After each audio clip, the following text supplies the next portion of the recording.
정결한 마음 그 속에서 신령한 빛이 오니 이러한 마음 나 얻으면 눈까지도 밝으리라.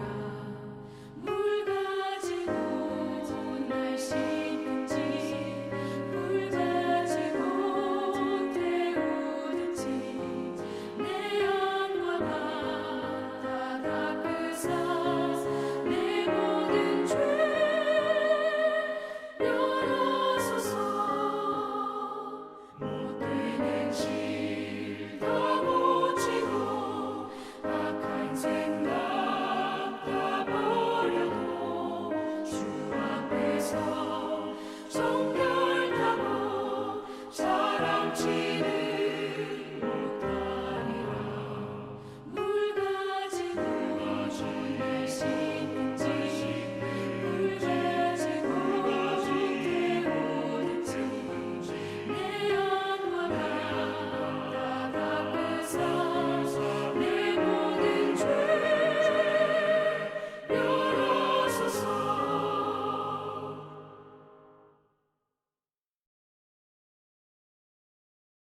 오늘 보실 말씀은 시편 51편 1절에서 19절까지의 말씀입니다. 하나님이여, 주의 인자를 따라 내게 은혜를 베푸시며 주의 많은 긍휼을 따라 내 죄악을 지워주소서. 나의 죄악을 말갛게 씻으시며 나의 죄를 깨끗이 제하소서. 무릇 나는 내 죄과를 아오니 내 죄가 항상 내 앞에 있나이다. 내가 주께만 범죄하여 주의 목전에 악을 행하였사오니 주께서 말씀하실 때에 의로우시다 하고 주께서 심판하실 때에 순전하시다 하리다. 내가 죄악 중에 출생하였으며 어머니가 죄 중에서 나를 잉태하였나이다. 보소서, 주께서는 중심이 진실함을 원하시오니 내게 지혜를 은밀히 가르치시리다. 우슬초로 나를 정결하게 하소서. 내가 정하리다. 나의 죄를 씻어주소서.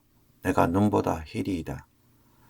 내게 즐겁고 기쁜 소리를 들려주시사 주께서 꺾으신 뼈들도 즐거워하게 하소서. 주의 얼굴을 내 죄에서 돌이키시고 내 모든 죄악을 지워주소서. 하나님이여, 내 속에 정한 마음을 창조하시고 내 안에 정직한 영을 새롭게 하소서. 나를 주 앞에서 쫓아내지 마시고 주의 성령을 내게서 거두지 마소서. 주의 구원의 즐거움을 내게 회복시켜 주시고 자원하는 심령을 주사 나를 붙드소서. 그리하면 내가 범죄자에게 주의 도를 가르치리니 죄인들이 주께 돌아오리이다. 하나님이여, 나의 구원의 하나님이여, 피 흘린 죄에서 나를 건지소서. 내 혀가 주의 의를 높이 노래하리이다. 주여, 내 입술을 열어 주소서. 내 입이 주를 찬송하여 전파하리이다.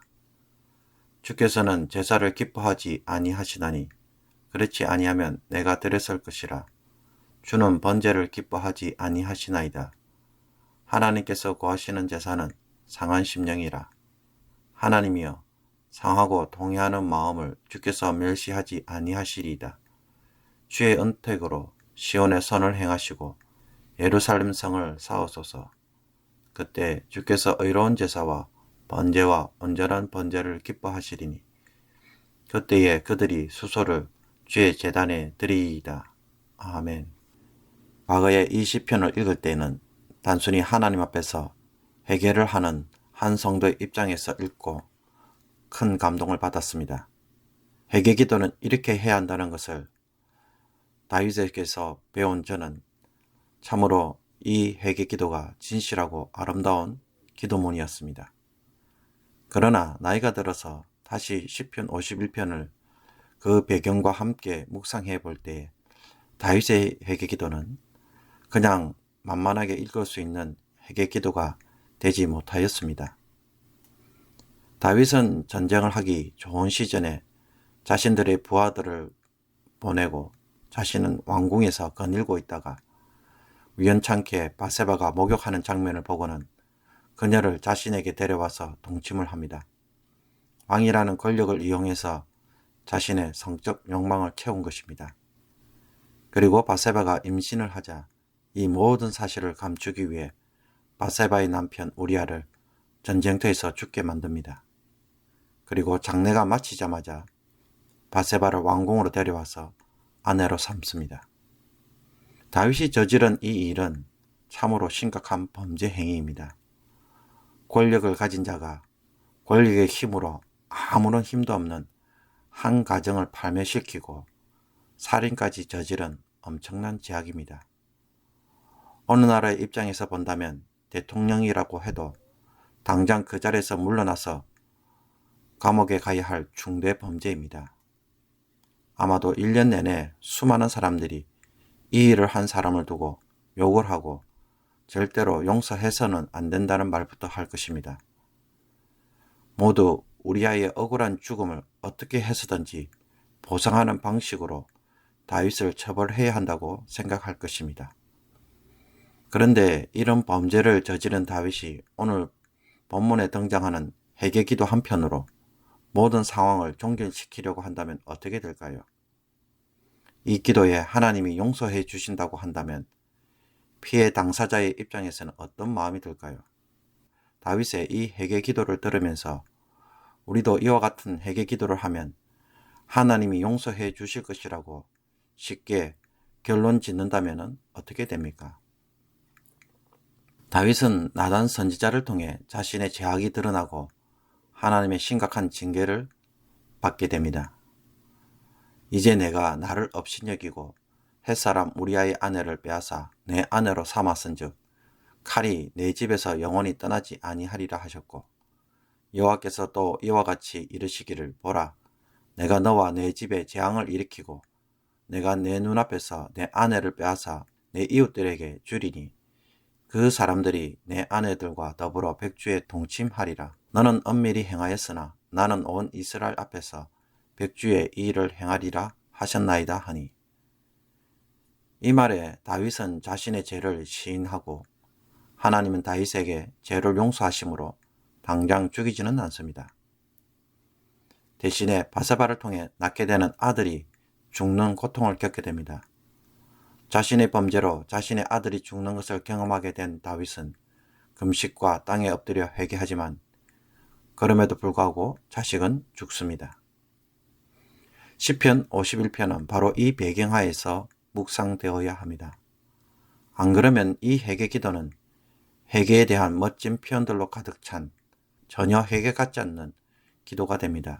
다윗이 나단의 책망을 받고 회개하였지만 그가 저지른 범죄에 대해 하나님은 처벌을 행하시는 것을 봅니다.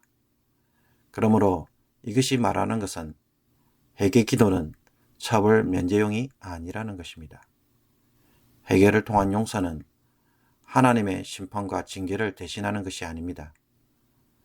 하나님은 다윗의 회개에 죄를 사하시지만 범죄에 대한 심판을 거두시거나 혹은 바세바가 낳은 아들의 죽음을 거두시지 않기 때문입니다. 회개를 이런 식으로 잘못 이해하면 우리는 세상에서 종종 욕을 얻어먹을 수밖에 없습니다. 기독교인들은 일주일 동안 죄 짓고 살다가 일요일에 교회 가서 회개 기도로 퉁쳐버리는 일들을 반복한다고 불신자들이 종종 비난하고 있습니다. 만약 하나님이 이런 신자를 정말 용서해 주신다면 그들은 말합니다. 그런 하나님이라면 나는 안 믿겠다고. 회개에 대한 바른 이해는 하나님 앞에서 자신의 죄악을 시인하고 돌이키겠다는 선언이고 고백입니다.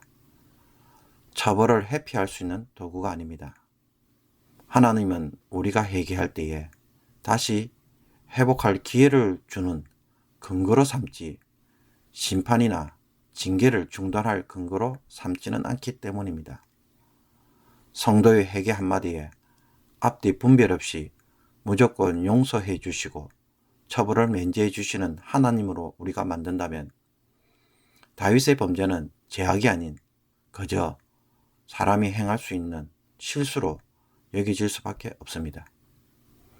하나님이 다윗에게 주신 용서는 그가 바르게 살 수 있는 기회의 제공입니다. 정말 돌이켰는지를 보기 위해 한 번 더 살 기회를 주신 것입니다. 여호와께서도 당신을 죄를 사하셨으니 당신이 죽지 아니하려니와. 다윗은 자신의 범죄에 대해 하나님도 개입하시고 하나님이 인간의 범죄에 대한 심판자로 계신다는 것을 알게 됩니다. 그래서 4절에 내가 주께만 범죄하여 주의 목전에 악을 행하였사오니 주께서 말씀하실 때에 의로우시다 하고 주께서 심판하실 때에 순전하시다 하리다 라고 말합니다. 하나님께 회개 기도를 하는 이유는 그분이 이 모든 것의 최종 심판자이시기 때문입니다. 다른 사람은 듣고 가도 또 세상 사람들은 나를 용서해도 그것으로 다 끝난 것이 아닙니다. 하나님은 그것에 대하여 나중에 질문하시고 처벌하시며 우리의 삶에 대해서도 평가하십니다. 그러므로 회개는 사람에게도 해야 하지만 그러나 그 무엇보다도 하나님 앞에서 반드시 들어져야 할 고백입니다. 사람 간의 일로 끝나는 일이 아닌 것입니다. 그래서 다윗은 하나님 앞에서 그 회개를 드리고 있는 것입니다. 사랑하는 성도 여러분, 나는 지금까지 회개를 어떻게 생각해 왔습니까? 다윗이 고백하는 회개는 무엇을 말하고 있습니까? 오늘 이 아침에 다시 한번 읽어보면서 다윗이 초점을 맞추고 있는 것이 무엇인지 묵상하고 깨닫기를 원합니다. 하나님이 말씀하시는 참된 회개가 무엇인지 오늘 말씀을 통하여 그 회개를 할 수 있는 저와 여러분이 되었으면 좋겠습니다. 기도드리겠습니다. 자비와 긍휼이 풍성하신 하나님, 오늘 다윗의 시편을 통해 참된 회개가 무엇인지를 이제는 깨닫고 하나님이 받으실 만한 회개, 하나님의 긍휼과 회복을 얻고 돌이킴이 있는 회개 기도를 할 수 있게 하여 주옵소서. 우리가 저지른 범죄와 실수를 회개할 때마다 하나님의 용서를, 처벌을 피할 목적으로 기도하지 않게 하옵소서. 또한 사람은 용서해도 하나님이 용서하지 않으면 우리의 범죄는 여전히 그대로 있다는 것을 깨닫게 하여 주옵소서. 하나님이 우리의 최종 심판자이시기에 하나님의 긍휼을 구하며 회개로 돌이키는 자가 되어서 더 심각한 징계를 받지 않고 바로 살 수 있는 기회를 하나님으로부터 간구하는 저희들 되게 하여 주옵소서. 이 아침 이 시편의 말씀이 우리의 마음을 무겁게 하지만 그러나 참된 회개가 무엇인지를 깨닫게 하심으로 이제는 입술로 회개하는 기도가 중단되게 하여 주시며 돌이킴이 있는 삶, 회복의 기회를 은혜로 누리는 삶, 변화로 응답하는 성도의 삶이 있는 귀한 성도들이 다 되게 하여 주옵소서. 예수 그리스도의 이름으로 기도하옵나이다. 아멘. 주기도문으로 마치도록 하겠습니다. 하늘에 계신 우리 아버지여, 이름이 거룩히 여김을 받으시오며 나라의 임하옵시며 뜻이 하늘에서 이룬 것 같이 땅에서도 이루어지이다. 오늘날 우리에게 일용할 양식을 주옵시고 우리가 우리에게 죄진 자를 사하여 준 것 같이 우리의 죄를 사하여 주옵시고 우리를 시험에 들게 하지 마옵시고 다만 악에서 구하옵소서. 내게 나라와 권세와 영광이 아버지께 영원히 있사옵나이다. 아멘.